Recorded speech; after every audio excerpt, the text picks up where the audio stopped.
네, 안녕하세요. 오늘은 수평적사고에서 이번 겨울방학 특강이죠. 특강 중에서 MIP, 그러니까 중학교 과정에 대해서 말씀드리겠습니다. MIP라는 말씀을 보면 MIP라는 학생들이 분명히 존재하거든요. 그런데 MIP하고 필적할 만한 다른 하나의 과정이 있는 게 IGCSE입니다. IGCSE하고 MIP는요, 가장 대척되는 두 가지거든요. 이건 가장 전통적인 트라디셔널한 방법 혹은 가장 보수적인 방법의 공부입니다. 그래서 이게요, 어제 제가 PAP에 대해서 말씀드릴 때 이런 말씀 드렸는데, 이런 수직적인 체계가 있다고 얘기를 했어요. 한 과목 속에는, 그죠? 1차 방정식 배우고, 2차 방정식 배우고, 2차 함수 배우고, 이런 순서가 있잖아요. 이걸 가장 잘 지키고 있는 게 IGCSE입니다. 상당히 파워풀한 거예요. MIP가 가장 혁명적입니다.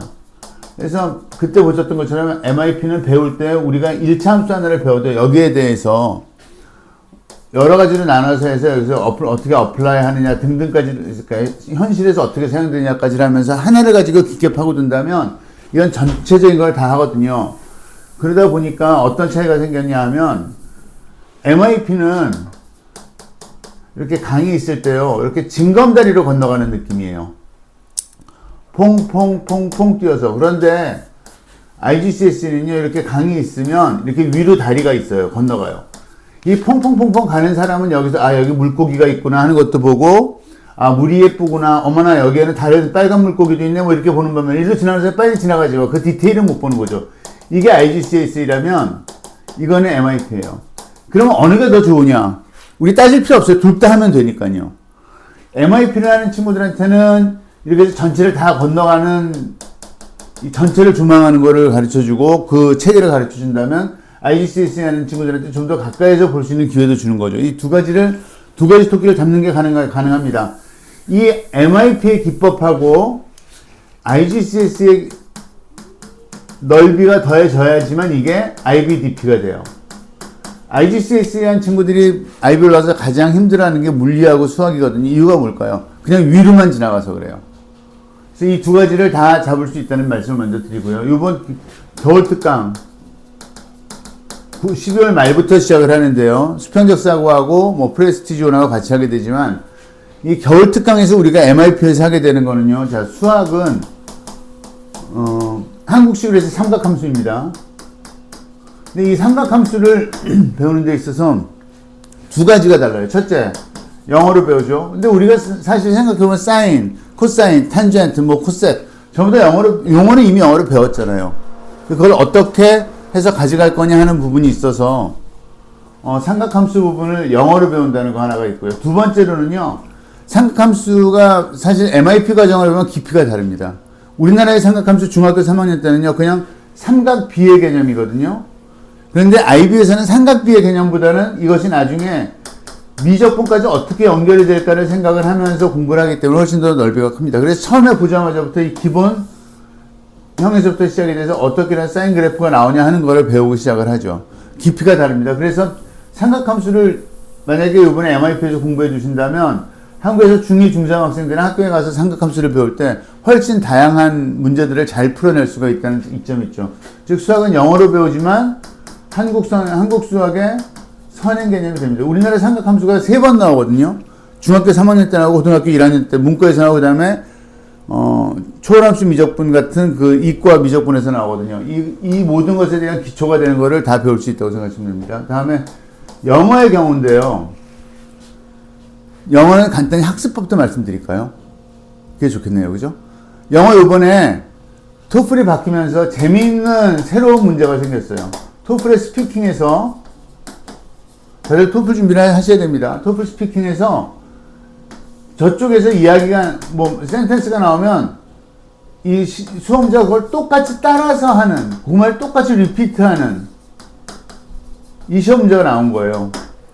그러면 이게 과연 듣는 게 문제일까요? 내가 들으면 알아요. 근데 다시 리피트 하려고 하면 거기서 단어가 빠져나가거나 모르거든요. 그 이유는 뭐냐면, 이게 외국어로 공부를 하면 모국어로 공부했을 때보다 머릿속에 남는 기억의 양이 현저하게 적습니다. 예를 들어서 15단어짜리 문장을 들으면은요, 이게 외국어로 듣는 사람은 5-6단어밖에 기억이 안 나요.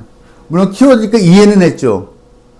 그런데 이게 모국어면 15단어 정도 문장은 그대로 그냥 다 나와요. 그러니까 토플에서 이 스피킹에서 리피트가 나온 이유는 얘가 얼마나 영어가 모국어화되어 있나를 보자는 거거든요. 제 제자 중에 하나가 지금은 스웨덴에서 교수를 하는데 걔는 케임브리지에서 히스토리를 박사를 했습니다. 근데 그 친구가 고등학교 때인데 저한테 물어보는 거예요. 선생님, 어떻게 하면 영어로 글을 잘 쓸 수 있을까요? 그래서 그때 이제 그 친구한테 제가 얘기했던 게 뭐냐면은 좀 무식하지만 하다가 하기 싫겠지만 확실하게 도움이 될 수 있는 방법이 딱 하나 있는데 그게 뭐냐면 영어는요 매거진들 그러니까 잡지의 글들이 되게 좋거든요. 저널리즘이 되게 좋아요. 그래서 영어로 된 잡지를 베껴 써라. 그런데 그냥 베껴 쓰는 게 아니라 어떻게 되냐면 처음에 한 문장이 있죠. 그럼 이 문장을 통째로 기억을 해서 써보는 거예요. 그러면 처음에 예를 들어서 이게 15단어짜리 문장이다 그러면 처음에 베껴 써보면은요 분명히 뜻은 아는데 듬성듬성 몇 개밖에 단어가 생각이 안 나요. 이걸 계속 이렇게 하다 보면 하루에 30분씩 일주일 하면은요 갑자기 내가 문장을 한 번 보면 기억을 하기 시작한다는 생각이 들어요. 이게 그냥 머릿속에서 영어에 대한 개념이 확고해지는 거죠. 그래서 영어를 해봐야 되는데요. 우리가 영어를 하게 되면 어떤 독서 클럽도 있고 여러 가지 있습니다. 영유 끝나고 나면 이제 독서 클럽 가죠. 뭐 자전거도 있고 여러 가지가 있는데 그거 가지고 하면은 뭐가 문제가 되냐면 그런 데서 보는 책이 거의 다 문학책이에요. 근데 문학은요, 문학의 특성은 가정에서 쓰는 가정어예요. 가족들끼리 쓰는 말이에요. 패밀리 랭귀지예요. 사회적인 언어가 아닙니다. 비문학은 사회적 언어예요. 이 사회적 언어를 우리가 지금부터 배워야 되는 거거든요. 중학교 이후에는요. 우리도 그렇잖아요. 그죠? 그래서 이걸 배우기 위해서는 비문학 과정을 꼭 해야 됩니다. 이 비문학의 중요성은 문학의 중요성을 없애는 건 아니에요. 문학만 하는 게 아니라 비문학도 해야 되는데 우린 이상하게 문학만 하면 된다는 생각에 비문학을 굉장히 소홀히 하는 편이죠. 그래서 비문학에 대한 글 읽기를 하는 것 자체가 나중에 에세이 쓰기에서 아주 큰 도움이 됩니다. 그러니까 책을 많이 읽은 사람이 글을 잘 쓰는지 안 쓰는지 모르지만 적어도 글을 잘 쓰는 사람은 다 책을 많이 읽었다는 거죠. 이 비문학적인 글들을 읽어봐야 되는데 우리 영어 수업 시간에는 문학 비문학에 대한 분석 과정도 배우고 이거에 대해서 다시 리프로듀스하는 그에 대해서 다시 글을 써보는 연습을 많이 하게 됩니다. 그러니까 영어가 는다는 건요 주제 하나 던져주고 하는 것보다는 주어진 텍스트를 주고 이 텍스트에 대한 글을 쓰기 메타 텍스트를 만들어내는 게 되게 중요하거든요. 그래서 영어는 그런 식으로 수업이 진행이 될 겁니다. 학생들한테 굉장히 새로운 경험이 될 거예요. 그리고 지금 만약에 9학년들이 있다면 10학년 되면 달라지는 게 에세이 채점이에요. 선생님들이 훨씬 더 에세이 채점을 터프하게 하기 시작을 해요. 그러니까 9학년 때 A가 나올 게 10학년에서 그렇게 쓰면 B, C밖에 안 나와요. 그래서 이 부분을 선행한다는 거 꼭 기억해 두시고요. 그리고 과학은 케미스트리하고 바이올로지하고 지금 현재 IB는 이 모든 과목이 하나를 향해서 가요. 그러니까 그 전에는 케미스트리는 케미스트리대로, 바이올로지는 바이올로지대로, 피직스는 피직스대로 있었는데 지금은 이 모든 것이 하나, 우리의 environment, 즉 환경을 향해서 갑니다. 환경을 향해서 가는데 학생들이 환경을 향해서 갈 때 가장 접근하기 쉬운 거는 좋은 거는 그리고 누구에게나 관심이 되는 거는 바이올로지하고 케미스트리가 되겠죠. 근데 사실 바이올로지는 케미스트리가 있어야지 완성이 되는 학문이거든요. 예를 들어서 나무가 잘 자라는데 거기에 산성비가 와서 잘 못 자라요. 그럼 이거는 잘 자랄 때까지는 바이올로지의 문제인데 안 자라기 시작하면서 케미스트리 문제가 되죠. 그죠? 어떻게 엑스트가 영향을 주냐 이런 게 되죠. 그래서 요번에 과학에서 배우게 되는 거는 에콜로지인데 에콜로지를 좀 폭넓게 볼 거고 아이들이 바이오와 캠에 대한 기초를 한꺼번에 구경하면서 가게 될 겁니다. 마지막으로 인문학.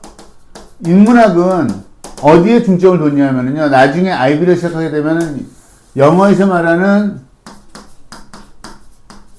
글로벌 서브젝트가 있거든요.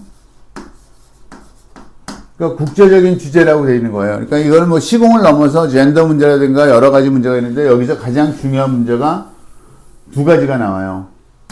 하나는 컬처의 문제예요.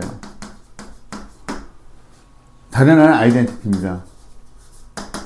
이 두 가지를 아우르시는 거는 바로 심리학이죠. 그래서 처음에 인문학에서는 심리학을 하고요. 과학에서는 우리가 끝에까지 가야 되는 에콜로지, 인바이러먼트에 대한 걸 먼저 하고 영어는 문학과 비문학을 같이 배우면서 아이들이 단어도 늘리고 영어를 영어로 이해하는 걸 좀 더 하고요. 그다음에 수학 시간에는 트리거를 통해서 실제로 이제 어린아이 수학에서 산수에서 진짜 수학으로 넘어가는 그 분야가 될 겁니다. 이 부분에 대한 것들은 꼭 상담을 받아보시고요. IGCSE 문제까지를 저희가 같이 풀고 지나갈 거거든요. 그래서 그 부분까지 다 같이 준비가 된다는 걸 꼭 유념하셔서 연락 주시기 바랍니다. 감사합니다.